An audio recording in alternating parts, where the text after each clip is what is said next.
Hi, everyone, and welcome to the Publishing Performance Show. Today, I'm really happy to be joined by Michael Stewart, who is the community lead at Sudowrite, which is one of my, well, actually, it is my favorite AI writing tool. So, Michael, thanks for joining. Yeah, thanks so much for having me. I'm excited to be here. Yeah, no problem. And the first question I wanted to ask was, do you think AI makes people a better writer or just a faster one? Ooh, that's such a good question out the gate. Well, I'm biased naturally, but I think it can do all of those things. Asking that question, I think just to put things in context here is sort of like, hey, did the computer make people better writers or did it make them faster writers, right? And the answer is like, well, the computer sort of democratized access, the personal computer, the home computer, democratized access to this sort of tool and the resources available through it. And so I think of AI as a technology through that lens, where the answer is to your question is sort of yes, I do think it does both things, right? It's a little bit the sort of ratatouille, anyone can cook sort of thing. It's like, well, anyone can become a great writer through these tools. It doesn't mean that everyone will necessarily be just because this tool's available. Yeah, I think a lot of people are quite lazy and then they just blame AI for lazy writing. And I think that's kind of maybe the problem. It's not the AI itself, it's the way you're using it. Do you think there's any misconceptions that people have about using AI, especially for fiction writing? Oh, that's a great question. I think there are lots of misconceptions, and I think AI currently is a part of the discourse, and with good reason, right? Because AI is a technology, and as with most technologies, the sort of like big massive tech companies like are holding a lot of the strings there. Where AI is a little bit different is there are a lot of open source efforts as well, and there are a lot of small shops that are doing their own sort of model training. In any case, because big tech is involved, there's a lot of thoughts and feelings and opinions because of the way big tech went about training some of these models, right? And so there are some sort of well placed criticisms, but my feeling is always like, let's not throw the baby out with the bathwater. There's like some really excellent uses of this technology, of this tool. It can be used to powerful effect. And I think that my hope is that one day we all think about AI as a technology as much as we think about databases, right? How Mhm. often in your day to day do you think about database? Not all that often. And yet it is a foundational, important thing to using to navigating the internet, to doing everything you do day to day. And I think that AI will really have its moment in the sun when we think about it far less. Yeah, it's really interesting. It's what we were talking about just before we came on about how much AI is changing over the last few weeks. We're recording this in like the end of February in 26. So it's everything is talking about Claude bots and things like that, and how it's going to change. Do you see any of that stuff affecting writers? Absolutely, I do. So actually, a week ago, 2 weeks ago, there was a large profile in the New York Times of a few writers in the romance space that have accelerated their process. So actually, one of a Sudowrite user named Sonia was profiled in this piece. It was an excellent piece in the Times, and it highlighted how these folks, how their workflows have evolved from like sort of like really working hard to get 4 to 6 books out a year. That's a huge time commitment to versus, going anywhere from 10 to 12 books a year, where you're on sort of a book a month schedule, to 200 books a year, which was just unthinkable prior. And I think, the improvements that we've seen is these tools are very quickly being adopted by writers. Writers see they sort of recognize the utility. And what's wonderful is because AI is this sort of like amorphous, flexible thing that sort of like any part of your process that you're struggling with, there is an angle by which these AI technologies can support or assist your workflow. And so I think that it's been really neat to watch and to be a part of. Yeah, definitely. We've sort of jumped straight into what AI does without really talking about what Sudowrite does. I kind of assume that everyone has heard about it before, but could you just give us a bit of an overview of exactly what Sudowrite Sure. is?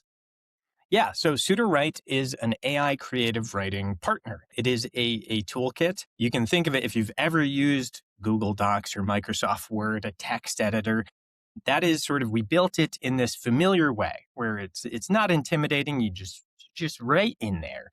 But the difference is that we've given it a whole bunch of AI features and AI tools to support different parts of that writing process. We do focus primarily on fiction, but we have folks that are nonfiction authors, folks that write screenplays or blog posts. We have users that are all across the board. And so we support writers of all stripes, but a lot of we have slightly opinionated design when it comes to Sudowrite, where we sort of assume that you're going to be writing fiction, right? And so specifically sort of like long form fiction, where we expect that the majority of our users are going to be folks that are novelists writing novels. Yeah.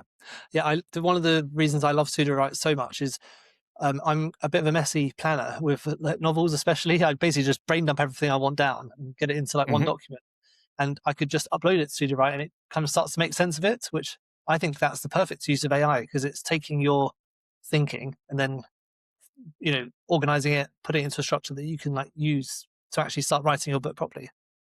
Yeah. And that is that is a struggle. So my background is actually in journalism, right? Many years ago, like professional background in journalism. And so nonfiction was sort of my bread and butter for a time. Now though, like basically I identified my faults writing fiction pretty early on, where it's like, I'm a perfectionist. I can't finish the first chapter because everything needs to be just right out of the gate or it just can't be on the page. And that's sort of, I won't say it's wrong, because I know there are other people like me out there, but it is a challenge. It is very hard to work that way. And so working with a tool that has sort of accelerated my process and let me get to, forgive the phrase, the shitty first draft a lot faster, I'm like, okay, I'm great at the edit. I love the edit. Like for me, that is like, a slash and burn sort of thing. But getting that first draft on the page was always a huge struggle for me. And so that blank page syndrome is like, it's real. Yeah, no kidding. Well, I thought what we could do today is have a look at some of the main use cases for Sudowrite. That's because obviously we could just go through here and just say, you can write your book, you can start at the beginning, and that's how it gets done. But there's 4 things that I get asked about the most. Sure. And that's being stuck as a writer, how to write quickly without ruining the quality, how to make your characters deep and sort of realistic, and then looking at the editing and the polish. So I thought we'd go through 4 of those use cases to see like where would be the best ways to use Sudowrite. So let me just give you a bit of an example. Say I've written 25,000 words of a novel. I want it to be around 50 to 60,000 in total. And I'm a bit stuck. Where would I start with Sudowrite? What would that first task look like? That is a great question. So what I will start with is that we make no assumptions that you're necessarily going to be writing that initial 25,000 words inside of Sudowrite, right? And I would say one of the most common use cases when authors first find Sudowrite is exactly what you're describing. They're like, I have half a book and I just petered out. I just hit this sort of threshold where I couldn't keep writing.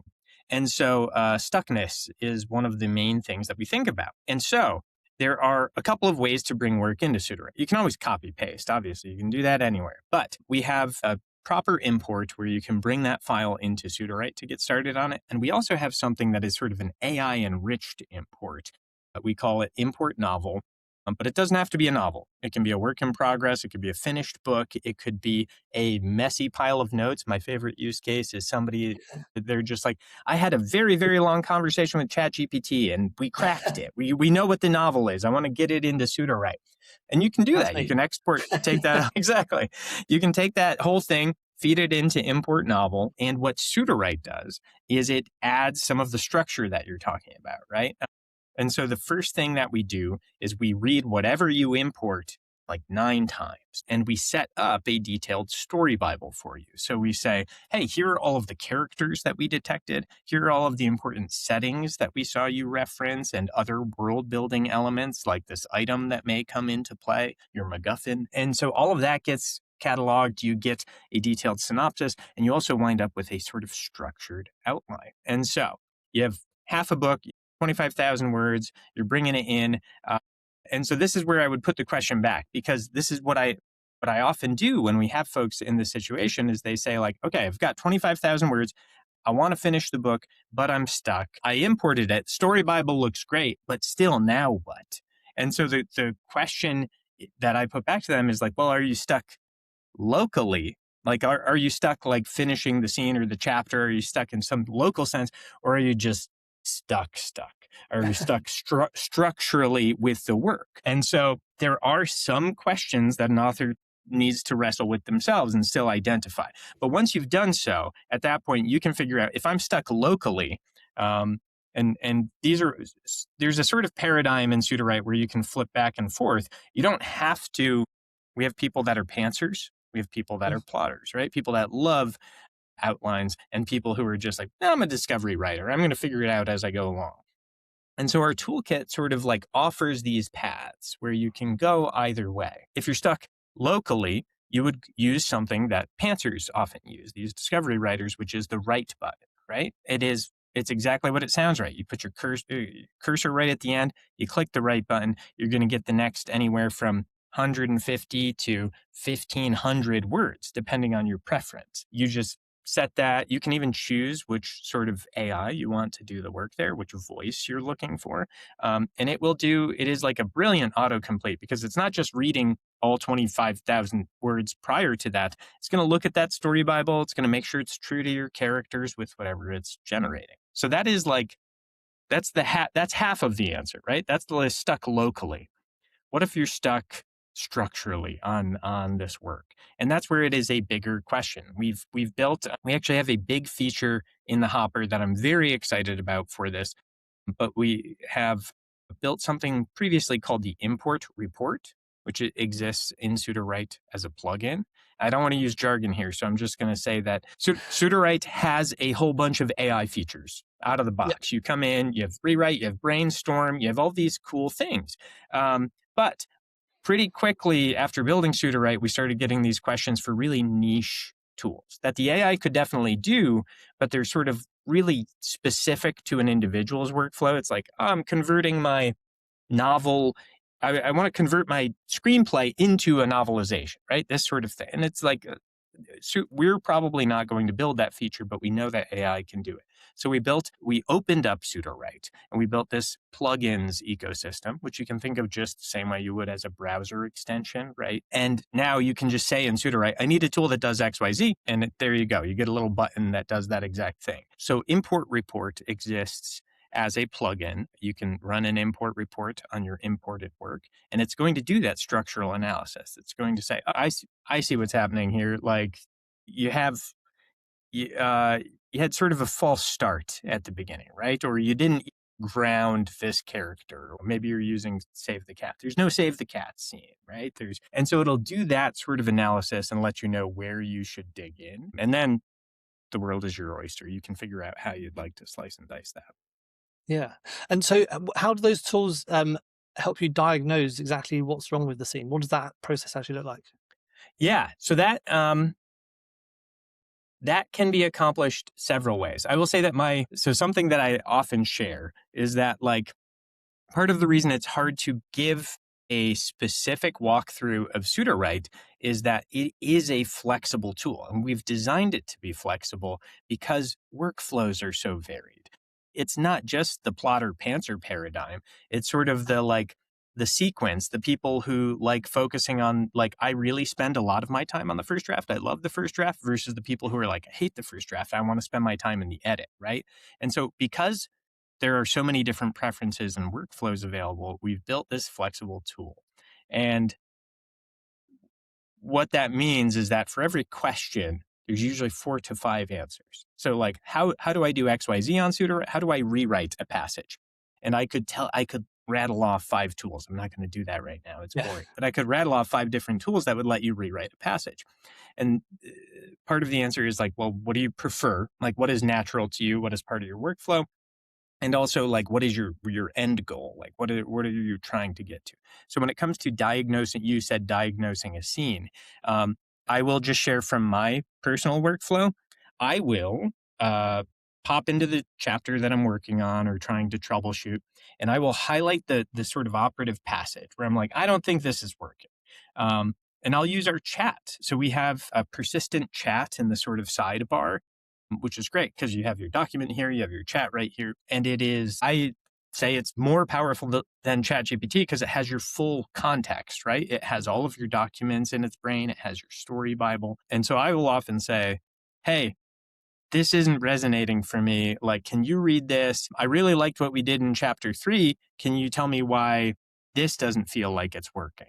And it'll respond with 3 or 4 things. And the thing that I want to call out about this chat-based workflow, and the reason I like it, is because I'm not typically a confrontational person, but I feel very empowered to be confrontational with a chat, with a robot. And so I can say, it's You're none of wrong. those. Yeah, you're wrong. No, those are not why.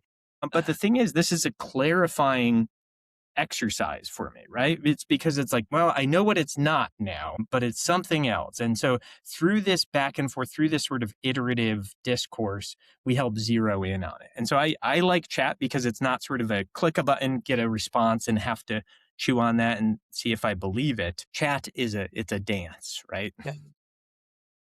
Yeah, I really like the chat function. It's a bit like a local. Have you used Google Notebook LM? Have you used that before? Yeah. Yeah, I like it feels a Notebook bit like LM. that, where you can sort of chat with your documents a bit, and you can ask questions about what's going on. I really like that feature. Yeah. And I think it's also a lot more flexible than people necessarily think, right? They see a chat and they're like, oh, I have ChatGPT, I can ask for stuff. But it is sort of, there are people whose workflows are almost entirely inside of Sudowrite, entirely chat-based. Because pretty much anything you can do through a button, whether you're looking for richer descriptions, whether you're looking for a sort of scene diagnosis or analysis or feedback, all of these things on Sudowrite, you just need to know how to have the conversation, right? The same sort of way you would with an editor. As long as you can articulate what it is you want or articulate what it is you're sort of like looking for or not satisfied with, then the chat can be really helpful. Yeah, definitely. In the second use case, so this is something that I actually did when I first signed up to Sudowrite. I just wanted to test it. And it was, I just wrote a book literally as quickly as I could. And I did it in genuinely like an hour or something, but it wasn't that good. It was like, Yeah. it was kind of like a barely even a first draft. It was, I didn't give it enough information. So how do you balance that, the difference between writing fast and also without losing that quality? Like, could you explain what that workflow would look like on Sudowrite?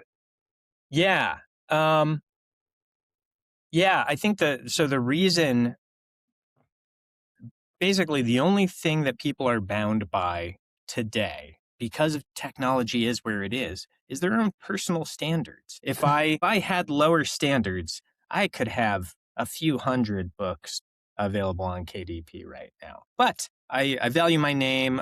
I don't have a pen name that I want to do that with necessarily. And, and I value the reader's time, right? Mhm. And so this is where I think the question of quality does come in and should absolutely be a consideration. I think you can, and I've actually done this in the course of, speaking on Sudowrite at conferences where I'm sort of clicking buttons while being on stage, and we get almost through a novel behind me on the Yeah. screen while we're presenting on this. And so it is totally possible. I think that there's the most important sort of mindset here is that AI, so Steve Jobs famously called the computer a bicycle for the mind, right? It is this sort of accelerant, this sort of thing that sort of like lets you lets you go further, faster, go places maybe you wouldn't have gone before intellectually. And one way to think about AI, this isn't my preferred metaphor, but one way to think about AI is pedal assist.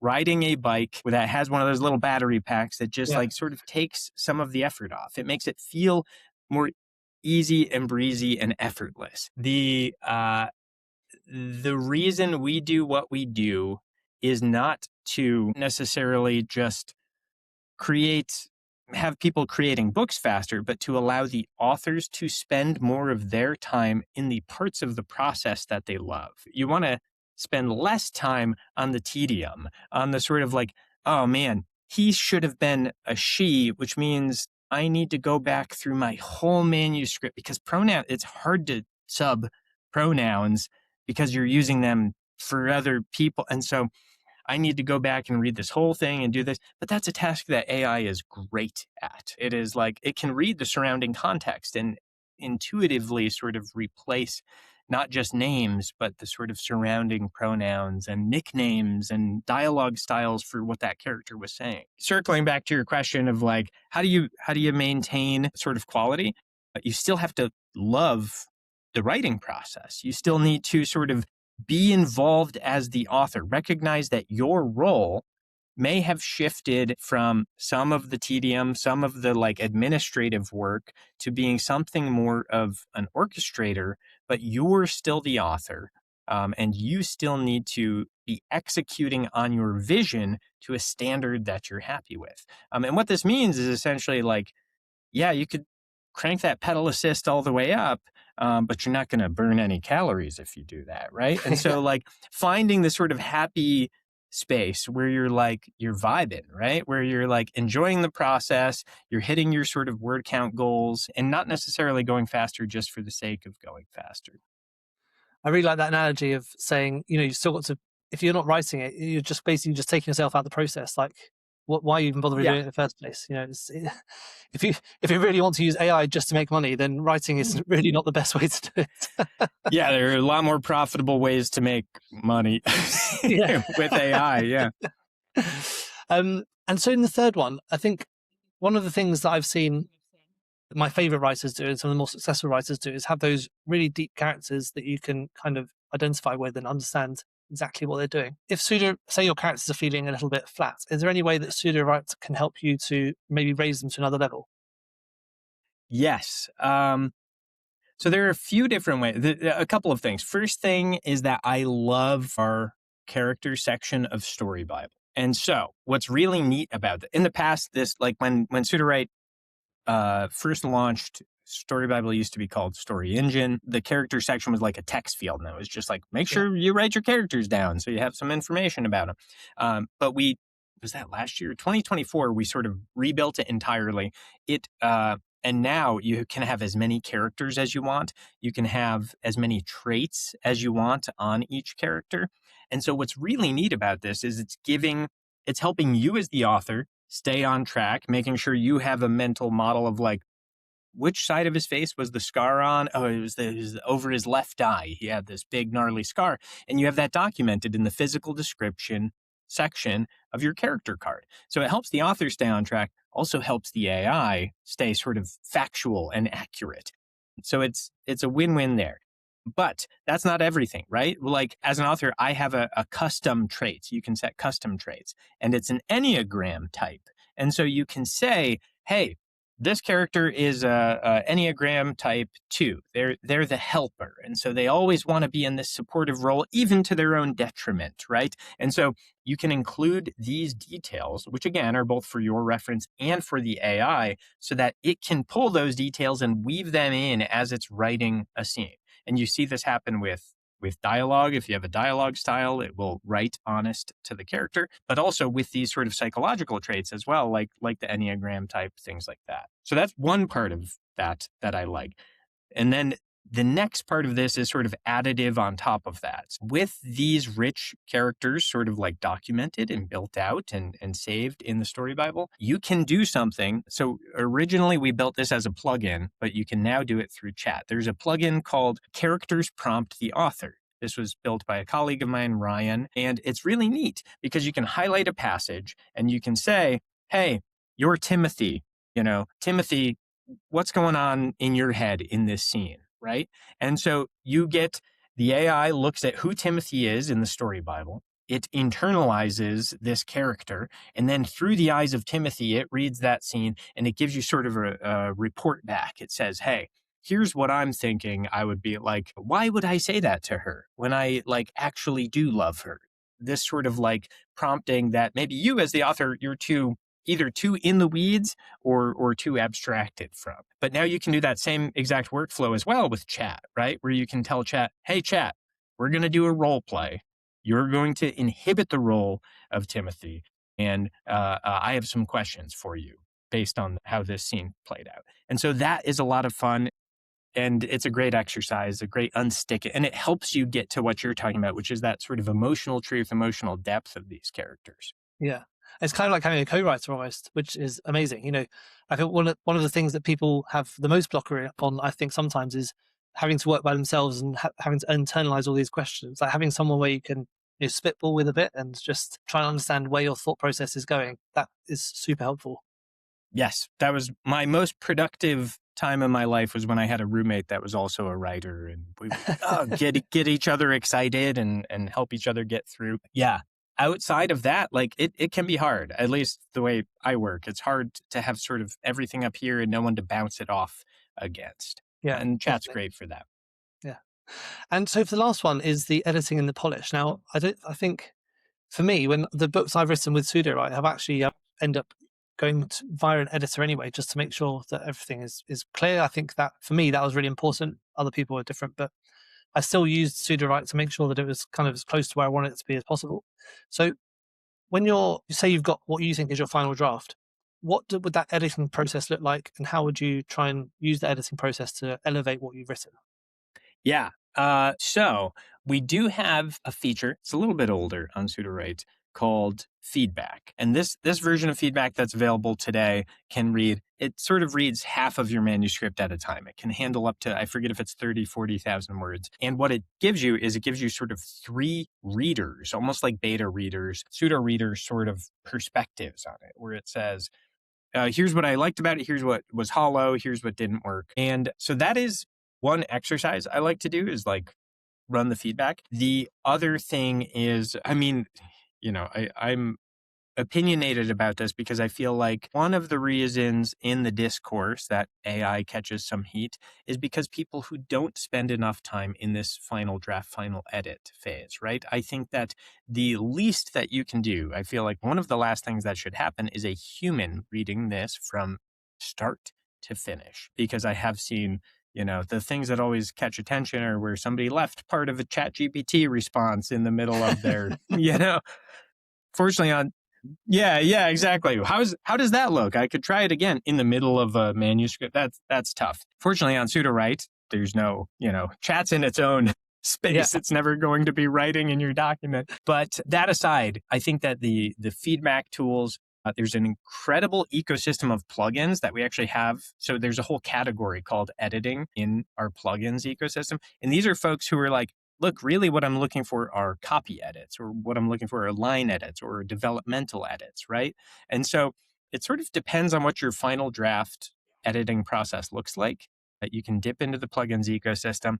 But the other thing is, I will say, because you can't appear on a podcast without teasing something fun, we actually have an update to that feedback utility in the works. It is in it's sort of private beta right now, but this is really cool because for the longest time, people are like, I actually have a finished draft. I just want to come into Sudowrite to do the final pass cleanup. And our tools are okay. And a lot of that was done either through chat or like I said, the editing plugins. But now we have a first party tool in the works that is incredible, that lets you select precisely what you're looking for. So you can say copy edits, line edits, developmental edits. And there is, what's the other? So things like consistency. We get people asking about like consistency checks, anachronisms, right? There's all these sort of things that you may be looking for. And there's even a custom edit type or a custom feedback type where you can say, hey, I always want to make sure that the dialogue rings true to the character and that they never contradict themselves over the course of this. And it'll read your whole manuscript. And what's really neat about this, I'm probably saying too much because this feature is not publicly available yet, but it goes through and it highlights your work and leaves comments on your work with sort of like, hey, here's what I noticed, which is, I'm very excited to get this in people's hands. Wow. And so with that editing part of it that you just talked about, what sort of feedback does it look at? I don't want to ruin the surprise when you launch, but what sort of things is it trying to pull out of your draft? Yeah, we demoed this for a small group recently. It sort of depends, which is to say, when you click the tool, you get a little pop up and it says, hey, which of these feedback types would you like? Are you looking for sort of structural edits? Are you looking for line or copy edits? And then, like I said, there is the freeform field as well. In addition to sort of the consistency or accuracy checks, there's a freeform field. So it's really entirely up to the author, is what's neat. You can say, hey, I want you to read this whole draft and look for places where these two characters that hate each other speak. Like, just that's what I'm looking for. And it'll read the whole thing and like highlight these sections of the manuscript for you.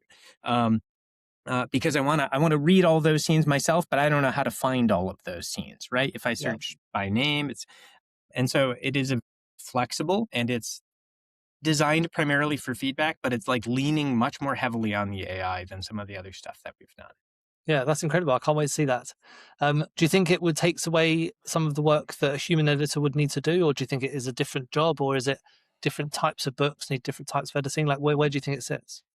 Yeah, that's a great question. I think that, yeah, I think it can. I think that where the value of the human editor is still in the expertise, right? It is still that, like, as someone who is not a professional editor, I can get my book to what I feel like is a first draft, but it's the unknown unknowns that are Yeah. the issue, right? And this is where the human editor still adds value. If anything, a tool like this allows that human editor to execute faster and execute maybe to a higher degree of quality, and maybe look for things in their time with the manuscript that they wouldn't have looked for had they been in the weeds, going over the manuscript with a fine-tooth comb. I think that's still valuable. And I think, like I said, last look from a human is still ultimately what we want. But tools like Sudowrite are being embraced by ghostwriters and editors as much as they're being embraced by authors, specifically because of the sort of like I said, you're shifting the work in your process to the parts that sort of you like and you're good at and you excel at, and you're letting the computer do computer things. Yeah, perfect. That's really good. I mean, that's really helpful to help unblock those, because those are four of the main things I get asked about with fiction writing. So it's good to see how Sudowrite can unblock them. So I thought I've got a couple of more difficult questions to finish, because Mhm. you used to be a journalist, as you said, so I thought I'd keep you on your toes. What is the worst way that someone could use Sudowrite? The worst way, Yeah. unpack worst for me. Like worst, like, Well, what would give you just the very like worst outcome? Like, what would give you the worst book? okay, what would be yeah, that's a good question. I think the thing that you illustrated early on is like the worst results you could get out of Sudowrite would be being minimally involved in the process, right? And I've illustrated this. I can go in, I can type a 2-sentence brain dump, and I can say genre, sci-fi, style, sounds good, like some other author. And then I can just hit generate, generate, generate, and I could step through that process. Sudowrite's going to execute and do its job. It's going to create a detailed synopsis, ultimately a complete outline. And then I can go through and rely on generation of scenes, generation of prose. I could hit my, 3,000 words a chapter, and I could do all of that. And the end result will be something that looks like a novel in essence, but reads sort of miserably. It's going to be boring. It's going to be cliched. It's going to lean heavily. A good thing to a mental context to have about AI is it's a probability engine, right? And so what it's going to do with minimal human intervention is do what it knows. It's going to execute. It's going to hit all these boring notes, and the results are going to be readable, but not anything worth writing home about. Yeah, no soul, I think, is kind Yeah, of the exactly. No soul. And this is the counterpoint to that, is remembering through every step of this process that you're the human, you're the author, you're in the driver's seat, everything, challenge what it gives you. I think that you get the best results by reading each chapter summary that it proposes for the outline and saying, like, I don't think that should happen in this chapter. Or I think this should be this other character. And you just go through and you make these like spot edits to every single thing that the AI generates. And again, you don't have to, but by doing so, you're sort of resting control and making sure it's executing on your vision. And the words that you read on the page at the end of this process, even if you are generating scenes and generating prose, if you've been involved in that setup process, the end result, or the maybe not end result, but the intermediate result winds up a lot better. Yeah. Have you seen any authors become a bit too dependent on AI? Um, I will say no, but that's only because I think that's sort of a survivorship bias, right? I think if you're too dependent on AI, one of two things happens. Either I don't know that you're using AI and you're keeping a great lid on it and you're doing a great job with it and nobody knows. Um, In which case, just carry uh, on. yeah, in which case, good for you, but you kept that from me. Or yeah, or you're just sort of not in our. So I work with our community at Sudowrite. We've got a Discord server of like 16,000 plus authors, humans in there. And it means if you're too dependent on the AI, you're not showing up in our server, you're not writing into support, you're not, you're just off in your silo, right?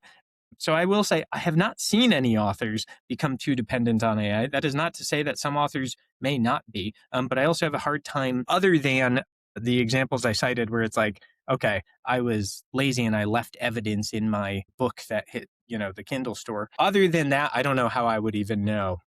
Yeah, perfect. And last one is, because obviously with AI, and it goes back to our first question about like the worst ways of using it, but because everyone's kind of using these same models, is there any risk of everyone's writing starting to sound similar if you're being lazy, I suppose? Um, yes, I will say that was a risk before AI, and I will say that it is Yeah. maybe even more an acute risk after AI. As you know, like there's only so many different AI models, and while those models may sound different due to their training, the actual sort of like words that you get out of them again are probabilistic. And so what that means is that the way the AI works, it wants to sound convincing. And so I do think that like if you're not involved enough in the process, and being involved in the process can look like different things. It can look like the sort of style prompting that you're giving it. It can look like that, or it could be that thorough last edit to make sure that the voice actually sounds like you. And yeah, if you're not sufficiently involved in that process, I think you get something that is middle of the road, mainstream prose that might actually be what a mainstream reader would want because it was sort of what it was trained on, but would not be exceptional, would not be maybe authentic, right? Yeah. We begin to lose authenticity if we depend too heavily on these tools without being involved in the process. I love that advice. I think that's the main thing with all of these tools, and it's the trends that I keep coming back to with writing with AI. It's just you can't just outsource yourself. like you, Yeah, you're still the main part of this process. exactly. You're essential to this process, and I would encourage all authors, regardless of the tools that they use, whether or not AI is a part of their process, all authors should consider themselves essential to the work being done and act accordingly, right? Yeah, definitely. Well, thanks so much for coming on. I mean, I love Sudowrite. It's one of my favorite tools out of all of them, and I don't say that to everyone. So thank you so much for coming on. Could you just walk us through a bit about how the pricing and like how Sudowrite works in that sense, and also joining the Discord and all those sorts of things? Like, how does the whole sort of working with the Sudowrite process look like? Yeah, for sure. So, Sudowrite we're at sudowrite.com, and we have a 7-day sort of like risk-free trial, right? So you go to sudowrite.com, you sign up. We have plans that range from $10 a month up to $60 a month. The sort of spectrum on that, these three different plans, is like how much do you expect you'll be asking the AI to do? So it's sort of a credits-based pricing, which couple of years ago was less familiar to folks, but now with Claude and with all these other things that are sort of like necessarily uh, uh, measuring based on the work that's being done for you, it's a little bit more familiar. So if you're just going to be using a little bit of help from the AI, you'll be at one end of the spectrum. If you want to write 2 books a month, you're probably going to be a max user at the $60 a month end of that spectrum. Um, So you select a plan, try it out. If you don't love it in 7 days, you can drop our support team an email and we'll refund you for that. And yeah, it's very easy to get started. We do free daily live classes. So I work with about 12 teachers over here, and we rotate through different topics and sessions. We have a weekly welcome session we do every Tuesday or early in the week each week that gives the sort of nuts and bolts introduction to Sudowrite. And then a ton of live programming, from the things you were asking about, developing better characters, to writing nonfiction or things that I mentioned aren't necessarily sort of like core to Sudowrite. So yeah, we do that. And then also our Discord's free to join. It's just discord.gg/Sudowrite. You join. You don't have to be a Sudowrite user to get in there and figure out what all the cool AI kids are talking about. Brilliant. Thanks so much for coming on. It's been really helpful to hear all that. And yeah, I'll see you again soon. Yeah, thank you, Teddy.